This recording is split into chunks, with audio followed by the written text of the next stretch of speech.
کھانا پینا تو رمضان کے بعد حلال ہو جائے گا، لیکن یہ حرام چیز پہلے بھی حرام ہے، اب بھی حرام ہے اور بعد میں بھی حرام رہے گا۔ سے لوگ پورا رمضان روزہ رکھتے ہیں، پہلے رمضان سے لے کر آخر رمضان تک 30 روزے 29 روزے رکھتے ہیں، لیکن جو حالت جو کیفیت رمضان سے پہلے تھی وہی کیفیت وہی حالت رمضان کے بعد میں بھی ہے۔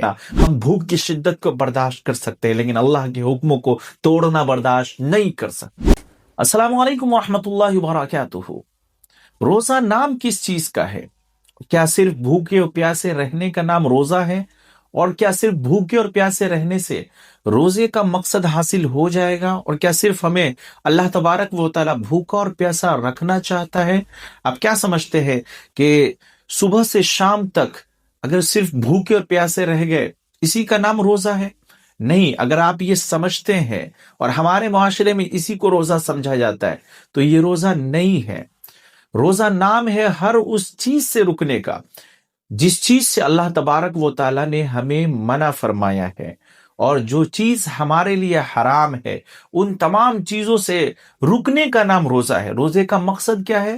روزے کا مقصد ہے تقوی حاصل کرنا، ڈرنا ہر اس چیز سے جس چیز کو اللہ تبارک و تعالیٰ نے ہمارے لیے حرام فرما دیا گیا ہے، منع فرما دیا کہ اس چیز کے قریب بھی مت جاؤ، تو ان تمام چیزوں کے قریب بھی ہمیں نہیں جانا ہے۔ ان تمام چیزوں کا نام، ان تمام چیزوں سے رکنے کا نام روزہ ہے۔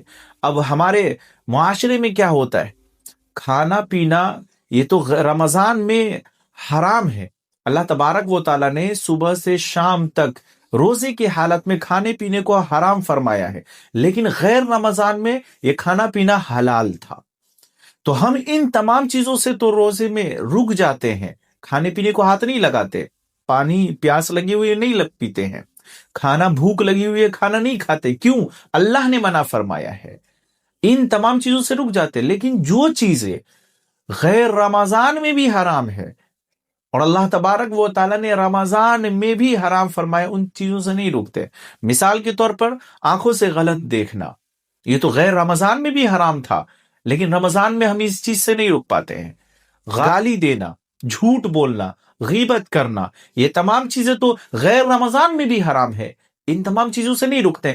حالانکہ اصل مقصد تو یہی ہے کہ ہم ان تمام چیزوں سے رکنے والے ہو جائیں، چونکہ کھانا پینا تو رمضان کے بعد حلال ہو جائے گا، لیکن یہ حرام چیز پہلے بھی حرام ہے، اب بھی حرام ہے اور بعد میں بھی حرام رہے گا، تو ان تمام چیزوں سے رکنے کا نام روزہ ہے۔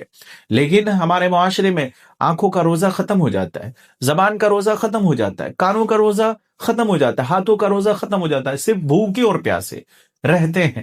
حالانکہ اللہ کے رسول صلی اللہ علیہ وسلم نے ارشاد فرمایا، جو شخص رمضان کا روزہ رہے لیکن اس کے باوجود وہ جھوٹ کو نہیں چھوڑتا ہے، جھوٹ بولنا نہیں چھوڑتا، وہ غلط دیکھنا نہیں چھوڑتا، اللہ کو ایسے روزے کا کوئی حاجت نہیں ہے، اللہ کو کوئی ضرورت نہیں ہے ایسے روزے دار کا روزہ، کہ جو چیزیں حرام تھی ان تمام چیزوں سے وہ رک ہی نہیں رہا ہے۔ مقصد تو یہی تھا کہ ہمارے اندر تقوی حاصل ہو جائے، ہمیں حرام چیزوں سے بچنے کے ہمارے اندر وہ ملکہ پیدا ہو جائے، یہ تمام چیزیں ہم بچنے والے بن جائے۔ لیکن ہم روزہ رکھ کے بھی جھوٹ بولیں، روزہ رکھ کر کے بھی غیبت کریں، روزہ رکھ کے بھی غلط چیزوں کو دیکھیں، تو ایسے روزے کا اللہ تبارک و تعالیٰ کو ایسے روزے کی کوئی ضرورت نہیں ہے۔